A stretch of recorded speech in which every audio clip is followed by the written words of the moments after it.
여호와께서 영원히 앉으시며 심판을 위하여 보좌를 준비하셨도다. 공의로 세계를 심판하시며 정직으로 만민에게 판결을 내리시리로다. 여호와는 압제를 당하는 자의 요새이시요 환난 때의 요새이시로다. 여호와여, 주의 이름을 아는 자는 주를 의지하오리니 이는 주를 찾는 자들을 버리지 아니하심이니이다. 아멘. 할렐루야. 추석 연휴를 시작하기 전날 수요일에 있었던 일입니다. 제가 조금 무거운 물건을 방바닥에서 이렇게 미는데 이게 쭉 밀려가다가 갑자기 물건이 바닥에 턱 걸렸어요. 힘은 여전히 주고 있고 왼쪽 이 팔뚝 쪽에 그 안 근육이 휙 하고 돌아가면서 뿌둑 하는 소리가 나는 거예요. 이 운전을 하는데 왼팔을 잡을 수가 없을 정도로 통증이 왔어요. 이게 수요일 오후 5시쯤 있었던 일입니다. 수요일이고 그 다음 날부터는 긴 연휴가 이제 시작이 되잖아요. 가까운 정형외과를 알아봤는데 이미 다 진료가 마감이 되었어요. 우리 전도사님께서 인터넷으로 검색을 해주셨어요. 그래서 옆곡에 정형외과가 8시까지 진료를 한다. 예배 시간도 있고 그래서 빨리 정형외과에 가서 엑스레이도 찍고 사진을 찍었어요. 다행히 뼈가 상하거나 근육이 파열되어지지는 않았는데 이두박근 쪽이 심각하게 이제 인대가 늘어난 그러한 상황이었어요. 그래서 손상된 부위에 몇 군데에다가 주사 치료를 받았습니다. 그런데 엑스레이 판독 결과 팔은 치료하면 되는데 아주 심각한, 제가 알지 못하던 부분이 아주 심각한 상태라고 의사가 얘기하는 거예요. 먼저 목이 거북목이래.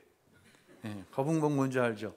사람의 목이 이렇게 S자로 휘어져 있거든요. 정상인데 거꾸로 휘어져 있는 거예요. 뭐 요즘 젊은 사람들 스마트폰 많이 하면 거북목 된다고 그러잖아요. 이러고 보니까 그 상태예요. 또 허리뼈는 심한 척추 협착 상태예요. 그 의사가 저한테 묻는 거예요. 이 정도면 굉장히 아팠을 텐데 괜찮냐고. 그래서 난 통증을 느끼지 못했다고 하니까 의사가 의아하게 생각했습니다. 그러면서 의사가 저에게 혹시 하시는 일이 뭔지 좀 물어봐도 되냐 물어봐 놓고는, 그래서 제가 이제 목회자라고 하니까 대뜸 하는 얘기가 의자에 앉아있는 시간을 줄여야 된대요. 더구나 PC나 책을 보는 일은 극히 줄여야 된대요. 제가 속으로 이제 목회 다 했구나 라는 생각이 들었습니다. 치료를 받으면서 그런 생각을 했어요. 근육이 아파서 병원으로 왔는데 실제 심각한 문제는 어디에 있어요?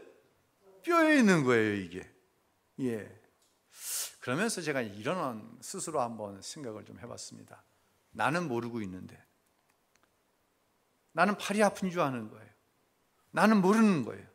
근데 그가 죄가 되었든지 불신앙, 불순종이 되었든지 그것들이 하나님과 나와의 관계를 가리워 하나님께서 저와 여러분에게 주시고자 하는 복을 받지 못하게 하는 문제가 될 수 있다는 거예요.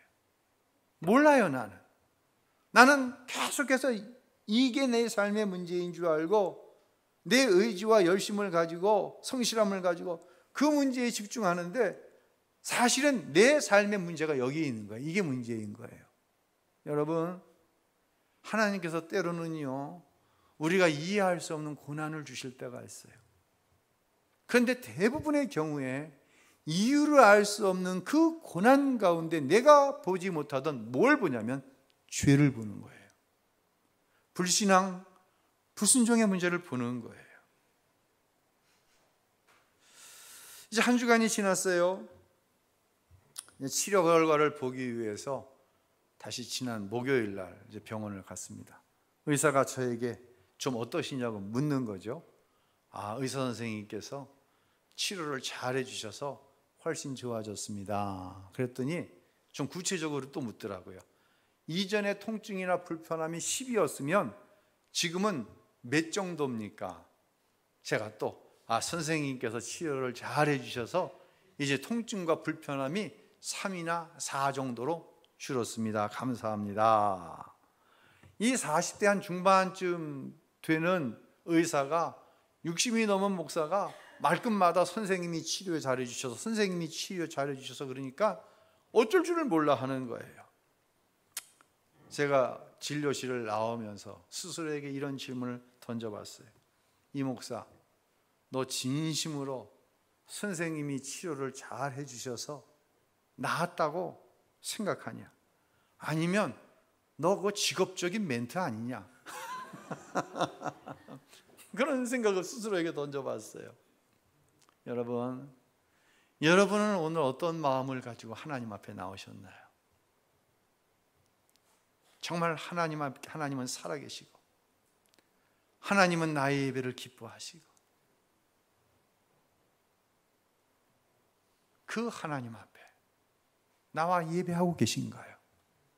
아니면 주일이니까, 아니면 하나님 앞에 예배하면 혹시 이 문제가 해결될까 하는 마음으로 나오시진 않았나요? 먼저 여러분의 마음이 하나님께 있기를 바랍니다. 이 출발이 분명하지 않으면, 이 출발이 정확하지 않으면 글쎄요, 우리의 예배를, 여러분의 예배를 과연 하나님이 받으실까요? 직업적인 멘트가 아닌가, 이 질문을 저에게 던졌듯이 여러분도 이 질문을 스스로에게 먼저 한번 던져볼 수 있으면 좋겠어요. 오늘 우리가 읽은 시편 9편은 다윗의 시인데 제가 이 말씀을 묵상하면서 크게 세 부분으로 좀 나눠봤어요. 먼저 다윗은 악인의 심판을 이렇게 이야기합니다. 5절부터 6절까지 읽겠습니다. 또 이방 민족들을 꾸짖으시며 악인들을 멸망시키시며 그들의 이름을 영원히 지워 버리셨습니다. 적들이 멸망해 영원히 사라지고 주께서 그들이 살던 성들을 뿌리째 뽑으셔서 아멘. 그들의 이름을 영원히 지워버리셨다는 거예요. 어떤 이유로 하나님께서 다윗에게 악인을 대하게 하시는 거예요. 그것이 사울왕이 될 수도 있고 자기를 배신한 사람들이 될 수도 있어요. 하나님께서 어떤 이유로 두셨어요? 그런데 하나님은 공의로 그들의 이름을 영원히 지워버리셨다는 거예요. 그 존재 자체를 다 뽑아버리셨다는 거예요. 이 적용의 문제는 좀 뒤에서 해보고요. 두 번째, 제가 묵상한 것은 과연 나는 하나님과 어떠한 관계에 있는가예요. 자, 우리 9절과 10절 읽겠습니다. 여호와는 억압받는 사람들의 피난처시며 환난 때 피할 요새이십니다.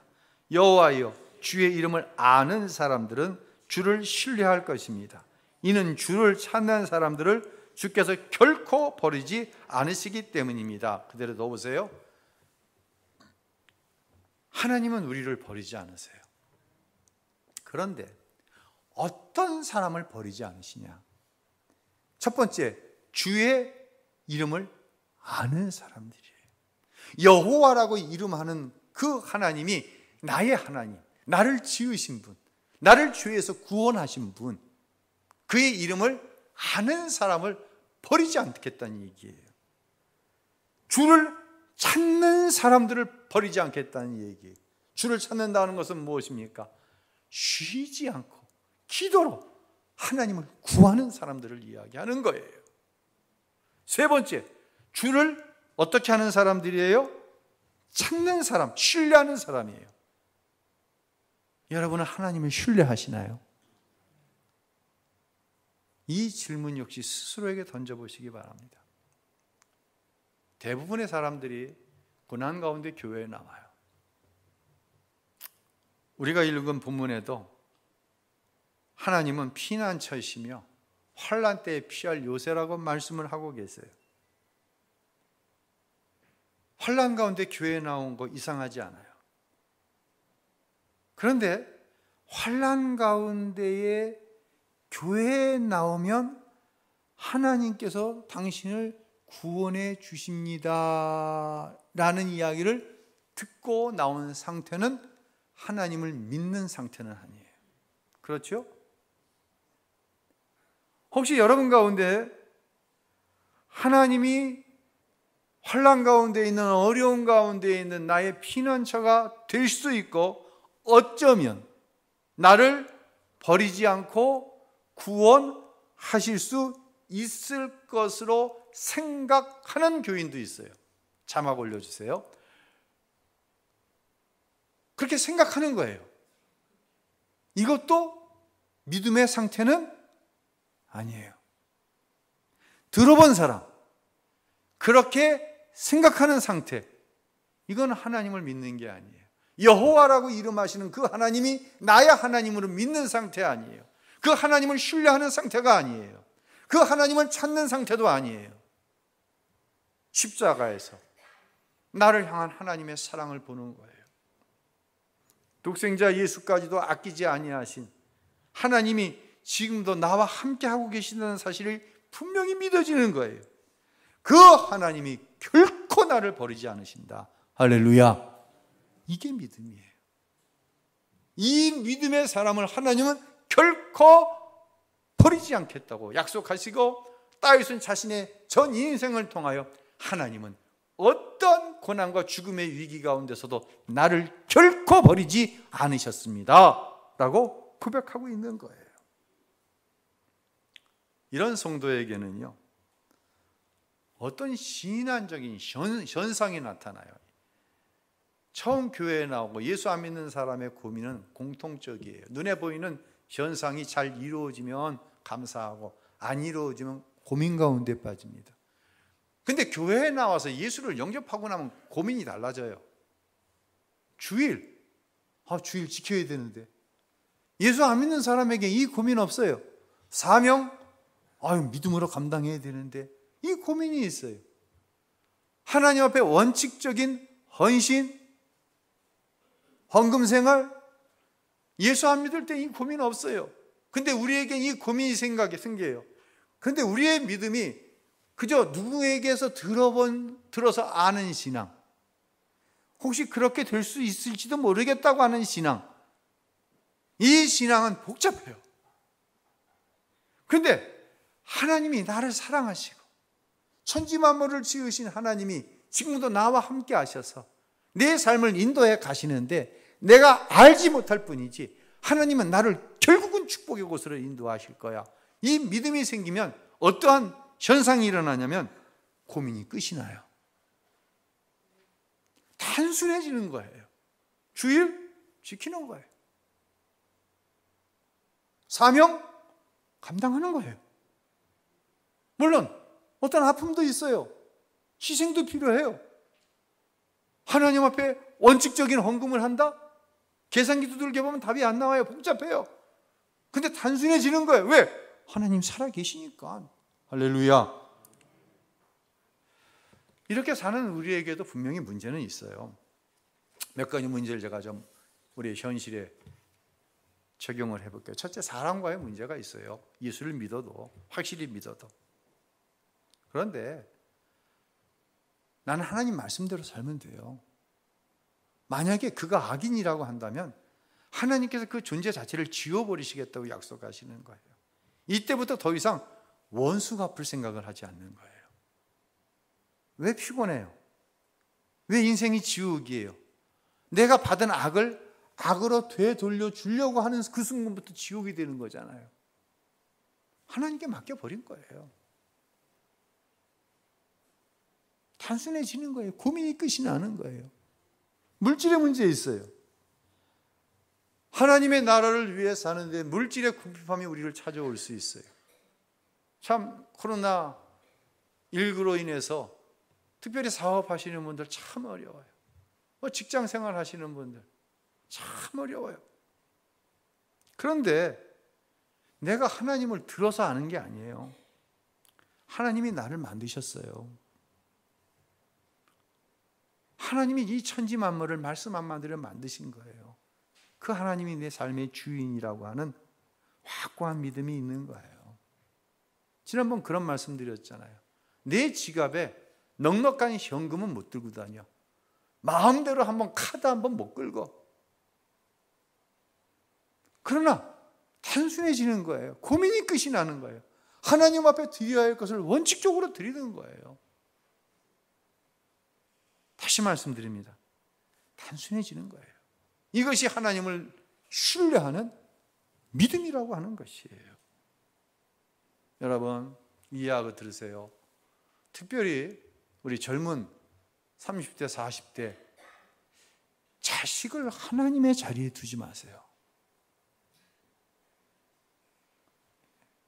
자식을 하나님의 자리에 두지 마세요.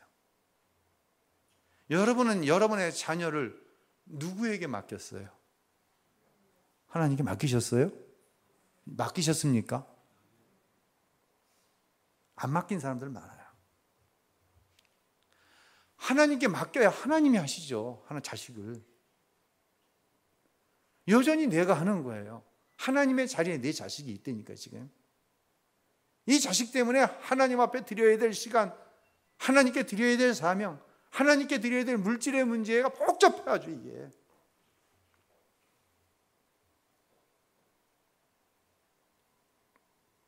다시 말씀드립니다. 하나님이 믿어지면 고민이 끝이 나요. 하나님이 안 믿어지면 신앙생활은 고민, 진짜 예수 안 믿었으면 이런 고민 안 하는데 너무너무 고민이 많아요.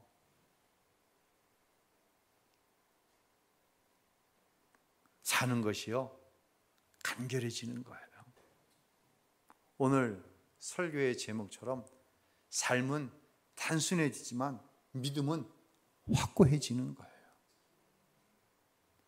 우리가 세상에서 살기 때문에 고민과 갈등은 없을 수 없어요. 저에게도 고민과 갈등이 있고 여러분에게도 고민과 갈등이 있어요. 그런데 기억하세요. 고민 끝에 하나님의 이름이 보이는 거예요. 그분을 신뢰함으로 내려지는 결론은요, 항상 약속하신 말씀을 향해 있는 거예요. 이러니까 살죠. 어떻게 단순하게, 어떻게 확고한 믿음으로 우리의 현실이라고 하는 분명한 계산을 하지 않으면 안 되는 삶이 있는데 어떻게 고민하지 않고 어떻게 단순하게 신앙생활할 수 있습니까? 다시 말씀드립니다. 고민 끝에 하나님의 이름이 있는 거예요. 여호와 하나님, 천지 만물을 말씀으로 만드시고 나를 죄 가운데서 구원하시며 지금도 나와 함께 하시면서 나를 사랑하노라고 말씀하시는 그 하나님이 있는 거예요. 그 고민 끝에 약속하신 말씀이 있는 거예요. 할렐루야. 제가 지난 주일날 지방회장단 동유럽 성지 종교개혁지 탐방 잠깐 말씀을 드린 적이 있는데요. 그때 있었던 이야기를 좀 드릴게요. 스위스의 쭈빙길이라고 하는 유명한 종교개혁자가 있어요. 그 종교개혁지에서 이제 마틴 루터, 우리가 잘 아는 독일로 이제 종교개혁지로 이동을 할 때 있었던 일입니다. 나라마다 가이드가 계속해서 바뀌어요.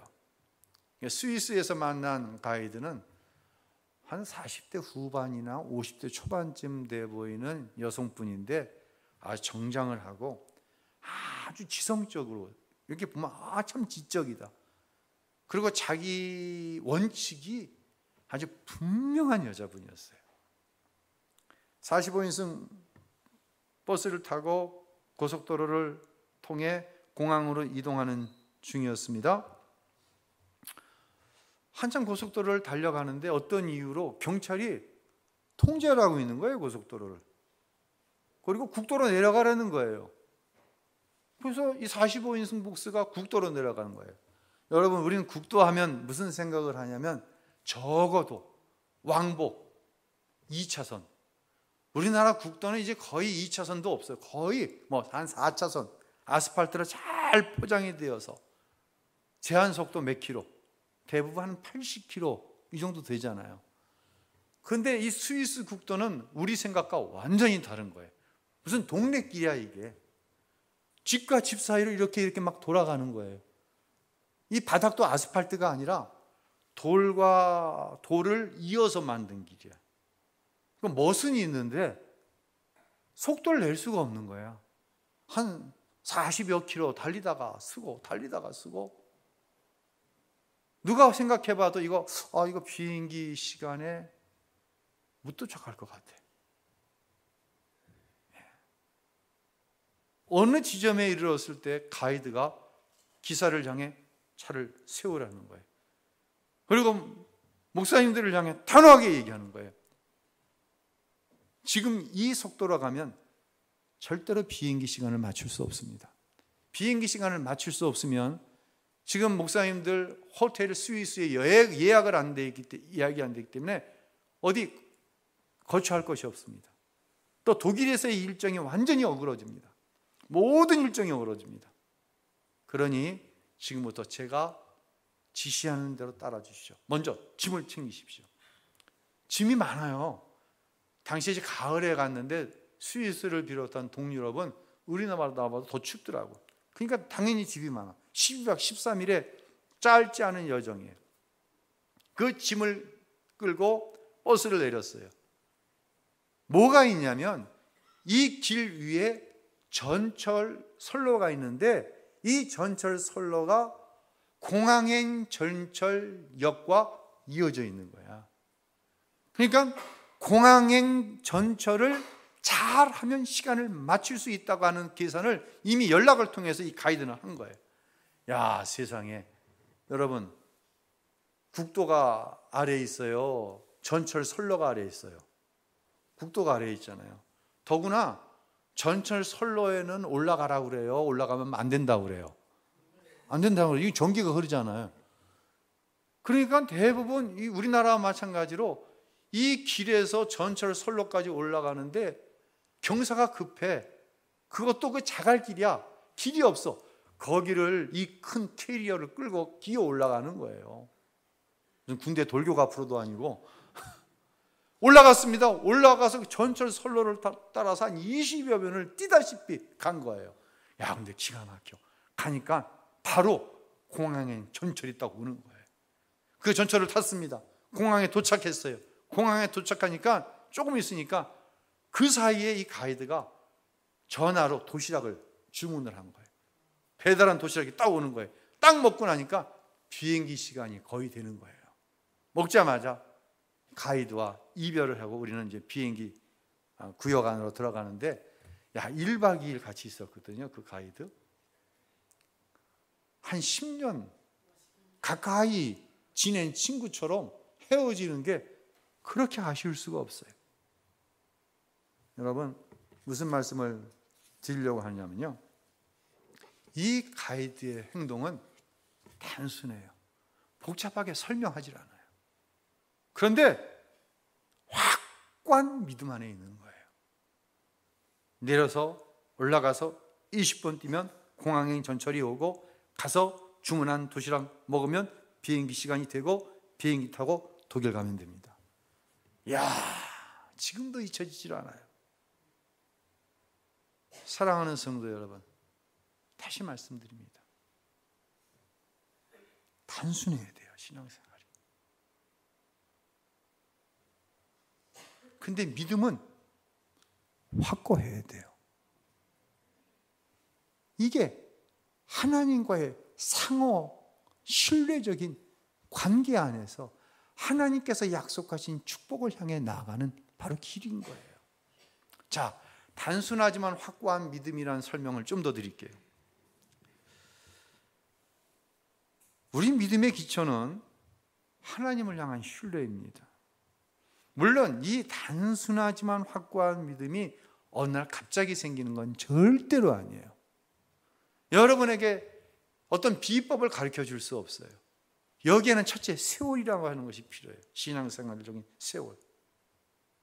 두 번째, 하나님은 대부분 단소하지만 확고한 믿음을 고난이라고 하는 재료를 통해서 우리에게 만들어 갔어요. 다윗은 오랜 동안 사울에게 쫓겨야 됐어요. 또한 이 아멜렉을 비롯한 많은 이방인들과 전쟁을 치러야 했어요. 자식인 압살롬의 배신, 부하 장수들의 배신, 아프고 힘든 결정을 내려야 할 순간들이 많이 있었어요. 그 쌓인 결과가 뭐예요? 바로 단순함이에요. 내가 하는 것이 아니라는 거예요. 하나님께서 하시는 일이라는 거예요. 그러니 내 자식이 하나님이 아니라 내 자식은 하나님께 맡겨야 할 존재일 뿐인 거예요. 내 삶은 하나님께 맡겨야 할 것인 거예요. 적당히? 여러분, 아니에요. 절대로 아니에요. 나도 그렇게 될 줄로 생각합니다. 이거 아니라니까요. 적당히와 나도 그렇게 생각합니다의 신앙은요, 너무 계산할 게 많아요. 너무 생각할 게 많아요. 복잡해요. 이런 신앙은요, 다시 말씀드리지만 하나님께서 함께 하시겠다고 하신 이 약속이 그 안에서는 이루어지지 않아요. 저는요, 여러분의 신앙이 이런 모습에서 벗어났으면 좋겠어요. 내가 하나님을 신뢰합니다. 내가 살아계신 하나님을 믿습니다. 이 신앙의 단계로 넘어갈 수 있게 되시기를 예수님의 이름으로 축원합니다. 제가 이번 주간 한두 가지 목회적인 숙제를 가지고 깊이 기도하며 좀 고민을 했어요. 그러면서 목회 지금 한 37, 8년 하는 동안 처음 이런 기도를 한번 해봤어요. 하나님, 내 마음의 동기를 아시죠? 제가 왜 이런 고민을 하시는지 하나님 그 이유도 아시죠? 제가 어떠한 목표를 가지고 목적을 가지고 이런 고민을 하시는 것 하는 것도 하나님이 아시죠? 그런데 하나님 말고 좀 100% 이유와 목적과 그 동기를 이해해 주는, 마음으로 이해해 줄 뿐만 아니라 이 문제를 해결할 수 있는 능력이 있는 사람 한 사람만 제 목회에 붙여주세요. 그런 기도가 나왔어요. 하나님이 함께 하신다고 하는 사실을 100% 믿는 목사에게도 이런 어떻게 보면 하소연이 있을 때가 있어요. 그리고 스스로에게 물어봤어요. 그럼 하나님은 나에게 어떤 존재냐? 도대체 그런 사람이 나에게 없어서 이런 고민을 하고 있다고 한다면 도대체 이 목사, 네가 믿는 하나님은 어떤 분이냐? 제 스스로에게 질문을 던져봤어요. 예배가 끝나면은요, 자리를 떠나지 못하고 하나님 앞에 기도하는 성도들을 봅니다. 하나님의 말씀을 들었는데 내 의지, 내 믿음으로는 도저히 단순하게 확고한 믿음으로 이게 안 되는 거예요. 내가 하나님을 분명히 믿는데 안 되는 거예요. 그런 자신에게 스스로 절망하면서 하나님의 은혜를 구하는 성도들을 볼 때마다 그들을 축복하게 돼요. 하나님, 도와주세요. 하나님, 마음의 자유함을 얻을 수 있도록 도와주세요. 그분들을 위해서 기도하게 돼요. 다윗은요, 하나님의 악인을 영원히 그 이름을 제해버리시고 하나님이 환난 중에 내가 피할 피난처시고 요새라고 단호하게 얘기했어요. 그러면서 13절에 이런 고백을 합니다. 한번 읽어볼까요? 나를 불쌍히 여기시고 죽음의 문에서 나를 들어 올리소서. 여러분, 단순한 확고한 믿음은요, 그렇게 될 줄로 믿습니다. 나는 이 믿음의 구호를 넘어서는 거예요. 다시 말씀드립니다. 그렇게 될 줄로 믿습니다. 이 믿음의 구호를 넘어서는 것이 단호함이고 확고한 믿음이에요.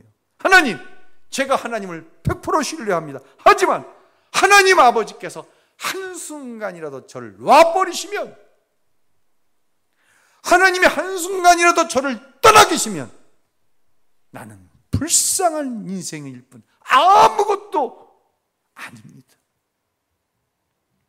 죽을 것 같은 이 현실 속에서 오직 하나님만 바라볼 수 있도록 도와주시옵소서. 이 신앙이 밑에 깔릴 때 우리가 하나님께서 함께 하실 줄로 믿습니다가 구호가 아닌 하나님을 향한 상호 신뢰적인 믿음이 되어서 하늘의 보좌를 움직이는 능력이 되는 줄로 믿으시기를 바랍니다. 어떻게 보면 시편 9편 1절로 20절에 이 단호함과 이 단순함, 확실한 믿음은 하나님을 향해서 하나님 나를 불쌍히 여겨 주옵소서. 이 고백이 무너지지 않는 기초가 되어지는 거예요. 사랑하는 성도 여러분,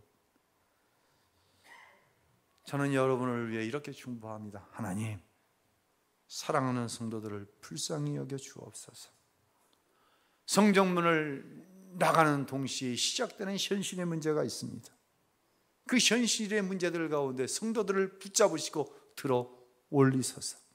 그리고 성도들의 입술을 통하여서 하나님의 영광이 선포될 수 있도록 축복해 주시옵소서. 다윗은 이렇게 고백합니다. 11절로 결론을 내리도록 하겠습니다. 읽습니다. 너희는 시온에 계신 여호와를 찬송하며 그의 행사를 백성 중에 선포할지어다. 아멘. 할렐루야. 하나님을 찬송합시다. 하나님의 영광을 선포하시길 바랍니다. 그런 은혜의 역사가 여러분 가운데 함께해서 하나님께서 여러분을 지키시는 피난처시요 요새십니다라고 하는 고백이 모든 성도 여러분들의 고백이 될 수 있기를 예수님의 이름으로 축원합니다.